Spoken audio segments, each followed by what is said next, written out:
Hello, good morning. দার্জিলিংয়ে গিয়ে কেভেন্টার্সে breakfast করার ইচ্ছা আমার অনেকদিন আগে থেকেই ছিল, তাই ঘুম থেকে উঠে রেডি হয়েছিলাম ব্রেকফাস্ট করতে। ব্রেকফাস্ট বলাটা কিন্তু আমার ভুলই হবে, কারণ ঢুকতে ঢুকতে তো আমাদের লাঞ্চের টাইমই হয়ে গিয়েছিল।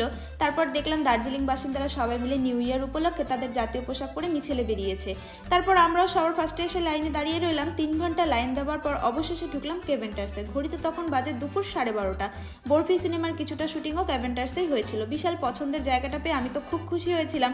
দেন ভালো ভালো ছবি তুললাম, খাবারও চলে আসলো এদিকে। তারপর ভিউ এনজয় করতে করতে দুজনে মিলে খেতে শুরু করলাম। ইংলিশ ব্রেকফাস্ট হিসেবে ভালো, কিন্তু লুচি তরকারির কাছে কিন্তু একদমই ফেল। লাস্টে একটা সফটি খেলাম।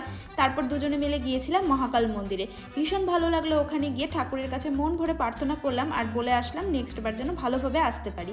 তারপর নিচে চলে আসলাম। নিচে এসে এই মিষ্টি বাচ্চাটার সাথে দেখা হলো। আদর খেতে ও বড্ড ভালোবাসে আর বারবার করে বোঝাচ্ছিল মাথায় হাত দিয়ে আমাকে আদর করো। তারপর বিকেলে রুমে এসে একটু রেস্ট করে বিকেলেও একটু বেরিয়েছিলাম। তারপর রাতে ডিনার করেছিলাম এই মহারাজা ভেজ থালি খেয়ে। তো এইভাবেই দিনটা কাটিয়ে